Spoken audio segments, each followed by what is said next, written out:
A game between two London clubs. One club had a rough start to the season and were looking to pick up momentum, whilst the other is chasing down the log leaders and are looking to finally win the league after multiple attempts. Newcastle versus Arsenal, Newcastle being the blue and Arsenal being the red. Newcastle approached the game in a 4-3-3 formation, and this is how they looked to tactically outplay Arsenal. During build-up, Newcastle would early on build up with a 2-3 shape. That would have both fullbacks, Dan Burn and Tino Livramento in the midfield line out wide, whilst the two centre-backs would stay deep. This build-up shape would allow Tino Livramento to push upfield and Dan Burn would form the back three. Arsenal, however, defended in a 4-4-2 that closed off most of the central space that Newcastle looked to build through. This would then force Newcastle to add another pivot in the center of the pitch, then making the build-up shape at times to be a back 2-4 shape. As the game progressed, Arsenal began to press high up and they would effectively close down passing lanes, especially in the center. This would then force Newcastle to go long. Upfield, Newcastle would struggle to get Wolt made on the ball as often as they liked, so they would allow him to drift out wide, especially when Arsenal began to dominate possession in the game. This possession dominance from Arsenal would force Newcastle into defending in a mid-block that's set up in a 4-5-1 shape. Gordon would seem to be the attacking outlet from an attacking sense, as most of Newcastle's attack manifested down the left-hand side. We would even see Wolt made drift into this area of the pitch at times. Arsenal looked to overlap both their fullbacks at times. As a result, there would be space out wide for Newcastle to attack. Even on the right-hand side where Livramento and Jacob Murphy would interchange, Arsenal defended the center of the pitch really well. Even during transitions, when Arsenal would lose the ball upfield, they would recover well in the center. Newcastle found it more and more difficult to break down Arsenal's defensive setup in the game as the game progressed. Crosses into the box seemed to be the only threatening form of attack from Newcastle prior to the subs of Asula and Elanga. Arsenal had a really good defensive setup. Let us take a look at how Arsenal approached this game and came away with the win.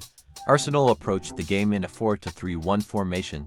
During build-up, we would see Arsenal build in a back 3-1 shape. Arsenal during this game would at times push up both fullbacks.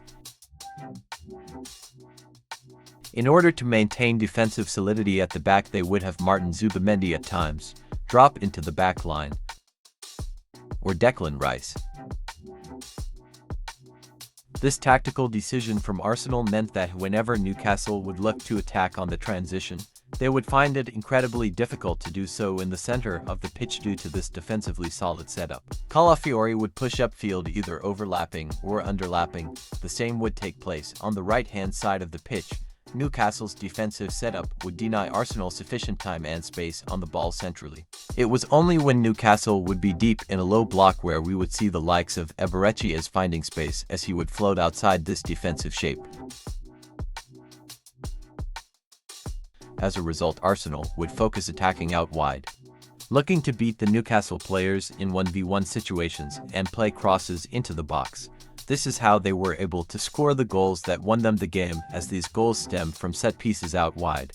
The introduction of Martin Odegaard also saw him able to find really good passing lanes between the Newcastle defensive shape, especially through the half spaces.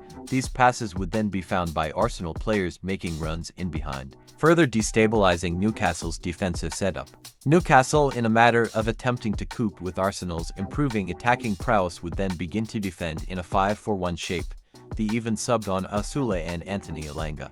These two players are runners in behind, and it was clear they Newcastle looked to now attack Arsenal on the counter and sit deep in order to defend. This did seem to produce some fruits, however, as Newcastle were able to slightly threaten Arsenal's defense on the counter late on, especially down the wide areas, mainly the right-hand side of the pitch. In this game of football, both teams were let down by their defensive executions when faced with set pieces, as both teams conceded goals either from direct set pieces, or the goal stemmed from a set piece.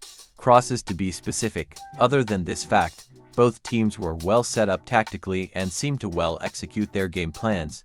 There were minor stumbling blocks along the way, like Arsenal's really good rest defense and Newcastle's stubborn defensive executions. However, both teams were able to find a way around this and get goals. Final score: Newcastle 1, Arsenal 2.